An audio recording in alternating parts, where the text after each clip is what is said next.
Hi everyone, आज की इस वीडियो में फ्रेंड्स डीएलएड एंट्रेंस एग्जाम के लिए पीवाईक्यू टेस्ट पेपर 45 करने वाले हैं। ये सभी मोस्ट रिपीटेड क्वेश्चन हैं जो कि आपके एग्जाम में कई बार पूछे गए हैं 2022, 23, 24 और 25 में। यहाँ पर आप लोग क्वेश्चन देख सकते हो फ्रेंड्स। देखिए, एक क्वेश्चन आया था कि क्लोरोफिल में कौन सी धातु पाई जाती है। क्या आप बता पाओगे अगर आपको आंसर नहीं पता है तो? यहाँ पर आप लोग देखिए दोस्तों, जंपिंग जिन सिद्धांत का प्रतिपादन किसने किया था। मोस्ट रिपीटेड क्वेश्चन है। आज के इस टेस्ट में 30 क्वेश्चंस करेंगे और अगर आप फ्रेंड्स 25 क्वेश्चंस का आंसर सही करते हैं तो आप पास माने जाएंगे। तो चलिए स्टार्ट करते हैं।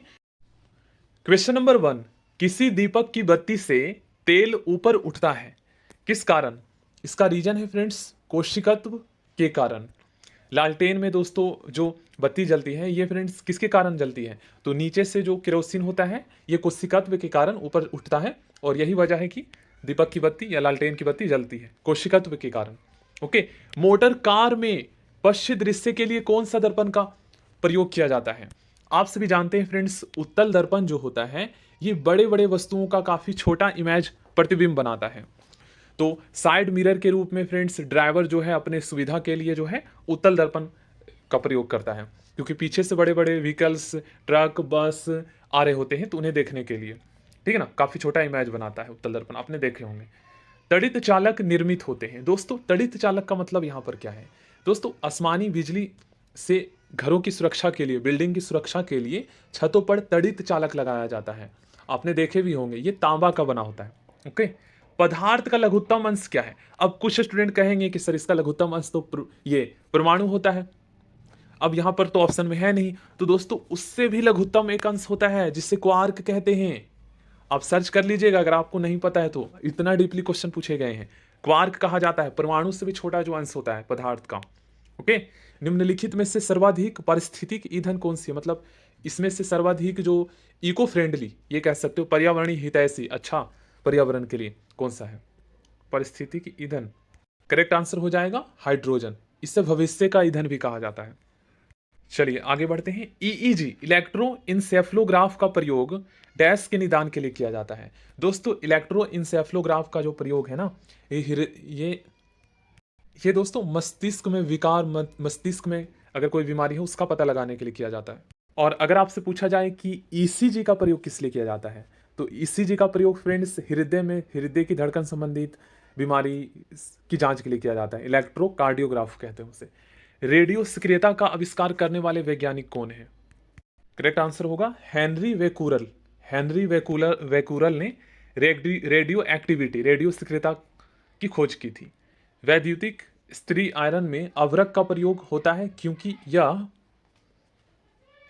ताप तथा विद्युत दोनों का कुचालक होता है। ओके। उसका जो वायर का ऊपर जो लगा हुआ होता है आवरण, सुरक्षा कवच कह सकते हो, उसमें किसका प्रयोग किया जाता है दोस्तों? तो अवरक का प्रयोग किया जाता है। किसी धातु के पृष्ठ के प्रति सेकंड उत्सर्जित फोटो इलेक्ट्रॉन की संख्या आपतित प्रकाश के किस गुण पर निर्भर करती है? राइट आंसर होगा तीव्रता पर निर्भर करती है। प्रकाश के ध्रुवण से, पोलराइजेशन से प्रकाश के किस गुण की पुष्टि होती है? जब प्रकाश का पोलराइजेशन होता है तो इससे क्या पता चलता है, इसकी क्या क्वालिटी पता चलती है? तो इससे दोस्तों पता चलता है कि प्रकाश तरंगे अनुप्रस्थ तरंगे हैं, ठीक ना। प्रकाश तरंगे अनुप्रस्थ तरंगे होता है और ध्वनि तरंगे जो है यह अनुदैर्घ्य तरंगे होता है। ओके, याद रखिएगा, प्रकाश तरंगे अनुप्रस्थ तरंगे होती है। नेक्स्ट क्वेश्चन, कौन सा ग्रह सूर्य का 88 दिनों में एक चक्कर पूरा करता है? तो यह बुध है जो सबसे पास में है। मार्स गैस के नाम से जाना जाता है दोस्तों। मीथेन को मार्स गैस इसलिए कहा जाता है क्योंकि जो मार्स प्लेनेट है ना, उस पर इस गैस की मात्रा सबसे अधिक है, तो इसलिए उसके नाम से मीथेन को मार्स गैस कहते हैं, ठीक ना। मार्स जो हमारा ये जो मंगल ग्रह है उस पर मीथेन की मात्रा सर्वाधिक है, इसलिए इसे मार्स गैस के नाम से जानते हैं। वेलाडोना नामक औषधि पेट्रोपा वेलाडोना नामक पौधे के किस भाग से प्राप्त होता है? सही आंसर होगा पत्तियों से। जीन क्या है? Most repeated question. दोस्तों जीन अनुवांशिक गुणों का वाहक होता है जो एक पीढ़ी से दूसरी पीढ़ी तक पहुंचाता है।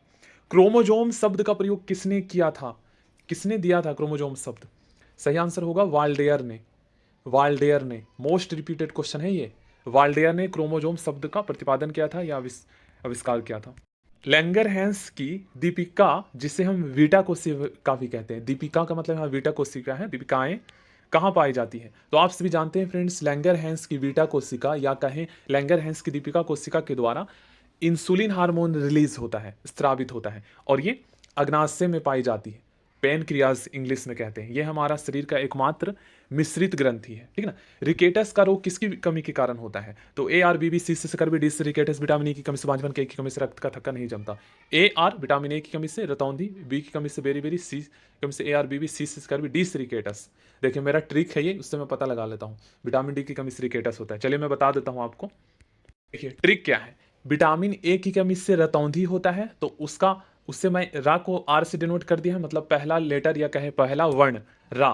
तो विटामिन ए की कमी से रतौंधी, विटामिन बी की कमी से बेरी बेरी, बी से डिनोट कर दिया है, सी से स्कर्वी, डी से रिकेटस, विटामिन ई की कमी से बांझपन और के की कमी से रक्त का थक्का नहीं जमता। तो ट्रिक याद करने का है, A R B B, C से स्कर्वी, डी से रिकेटस, विटामिन ई की कमी से बांझपन, के की कमी से रक्त का थक्का नहीं जमता। सारे विटामिन याद हो गया, और अगर आपको याद हो गया तो 1 नंबर आपका पक्का है। बेरी बेरी रोग किसकी कमी के कारण होता है? तो A R B B, vitamin B की कमी से। अब यहाँ पर विटामिन बी का रासायनिक नाम दिया है, तो रासायनिक नाम याद करने का क्या ट्रिक है भाई? तो फ्रेंड्स, विटामिन का रासायनिक नाम याद करने का ट्रिक हमारा क्या है? बहुत ही आसान ट्रिक है दोस्तों, इसमें भी आपका 1 नंबर पक्का हो जाएगा। मतलब कौन से विटामिन का रासायनिक नाम क्या है?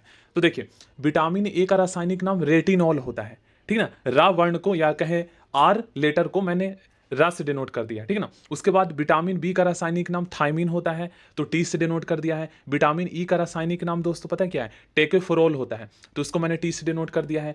विटामिन डी का रासायनिक नाम पता है क्या होता है? विटामिन डी का रासायनिक नाम कैल्सीफेरॉल होता है। और विटामिन सी का रासायनिक नाम एस्कॉर्बिक एसिड होता है, तो ए से डिनोट कर दिया है। और विटामिन के का रासायनिक नाम फिलोक्विनोन होता है। तो ट्रिक कैसे बना है हमारा? अरे बीटेट एग्जाम देने डिक्के और सीए और कैफ भी आया है। डिक्के मतलब दिनेश कार्तिक, कैफ खिलाड़ी है, सीए भी है किसी का नाम, या सीए है पद, ठीक है ना। तो अरे मतलब ए का विटामिन ए का रासायनिक नाम रेटिनॉल, और बीटेट एग्जाम होता है टीचर एलिजिबिलिटी टेस्ट बिहार में, तो बीटी विटामिन बी का रासायनिक नाम थायमिन, और विटामिन ई का रासायनिक नाम टेकोफेरोल, तो सामने सामने लिख दिया साथ में। के विटामिन डी का रासायनिक नाम कैलिसफेरोल, विटामिन सी का रासायनिक नाम एस्कॉर्बिस एसिड, और विटामिन के का रासायनिक नाम फिलोक्विनोन। तो अरे बीटेट एग्जाम देने डिक्के और सीए और कैफ भी आया है। अरे बीटेट एग्जाम देने डिक्के सीए कैफ भी आया है, देख लीजिए साथ में उसके साथ। अरे ए आर बीटेट बी टी विटामिन बी का रासायनिक नाम थायमिन, ई का टेकोफेरोल, डी का कैलिसफेरोल, सी का एस्कॉर्बिस एसिड, और के का F Kaif phylloquinone.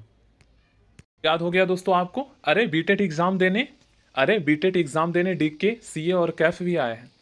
Vitamin B देखिए, बेरी बेरी, बेरी बेरी किससे होता है? A R B B, vitamin B की कमी से बेरी बेरी होता है। और हमारा ट्रिक क्या था? बीटेट विटामिन बी का रासायनिक नाम थायमिन, ऑप्शन बी हो जाएगा करेक्ट आंसर। देख लीजिए ट्रिक से कितना आसान से हमने पकड़ लिया। किसी वस्तु में जड़त्व का गुण किसके कारण होता है? किसी वस्तु में जड़त्व का गुण दोस्तों ये होता है द्रव्यमान के कारण, ठीक है ना, द्रव्यमान के कारण जड़त्व को।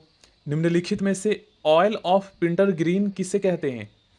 ऑयल ऑफ विट्रोल तो सल्फ्यूरिक अम्ल को कहा जाता है, और ऑयल ऑफ पिंटरग्रीन मिथाइल सैलिसिलेट को कहते हैं, मिथाइल सैलिसिलेट को। नेक्स्ट क्वेश्चन है हमारा most important repeated question. Chlorophyll में निम्नलिखित में से क्या पाया जाता है, या क्लोरोफिल में कौन सी धातु पाई जाती है? ये पूछ लेगा आपसे, तो आपको पता होना चाहिए मैग्नीशियम पाया जाता है दोस्तों, मैग्नीशियम। प्रोटीन संश्लेषण किसके द्वारा किया जाता है? तो सभी को पता है, राइबोसोम के द्वारा प्रोटीन का संश्लेषण। तने का कार्य सभी को पता है दोस्तों, क्या करता है? तो उपयुक्त सभी करता है, संग्रहण भी करता है, भोजन भी बनाता है, संवहन भी करता है। कमरे में रखे रेफ्रिजरेटर का दरवाजा खोलने पर कमरे का ताप पर क्या प्रभाव पड़ता है? तो कमरे का प्रभाव ताप बढ़ जाता है दोस्तों। बहुत सारे स्टूडेंट घट जाता है लिख के आ जाते हैं, जबकि उल्टा होता है, ठीक है ना। अब इसके पीछे क्या मैकेनिज्म है, ये जो साइंस पढ़ा है अच्छे से उसको पता होगा। किस विटामिन का रासायनिक नाम टेकोफेरोल है? देख लीजिए विटामिन का रासायनिक नाम पूछ लिया। अरे बीटेट एग्जाम देने डीके सी और कैफ भी आया है। अरे बीटेट तो टेकोफेरोल विटामिन, देखिए विटामिन हमने बीटेट ट्रिक बनाया था। विटामिन बी का रासायनिक नाम थायमिन और ई का रासायनिक नाम टेकोफेरोल, तो विटामिन ई का रासायनिक नाम टेकोफेरोल हो जाएगा। प्रकाश संश्लेषण में अधिक मात्रा में काम आने वाला रंग, या फिर पूछ लेगा कि सबसे अधिक प्रकाश संश्लेषण किस रंग के प्रकाश में होता है? तो लाल रंग के प्रकाश में होता है दोस्तों, हरा रंग मत लगाइएगा, ठीक ना, हरा तो अपने अंदर सोख लेता है। जापान के निवासी किस नामक शैवाल का उपयोग सलाद के रूप में करते हैं? सही आंसर हो जाएगा अल्वा, ठीक है ना।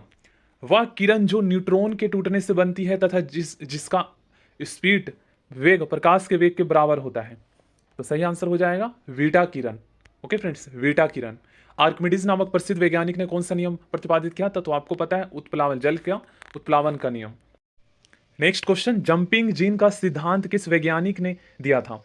बारबरा मैकलिंटॉक। बारबरा मैकलिंटॉक ने जंपिंग जीन का सिद्धांत का प्रतिपादन किया था। मोस्ट रिपीटेड क्वेश्चन है दोस्तों ये।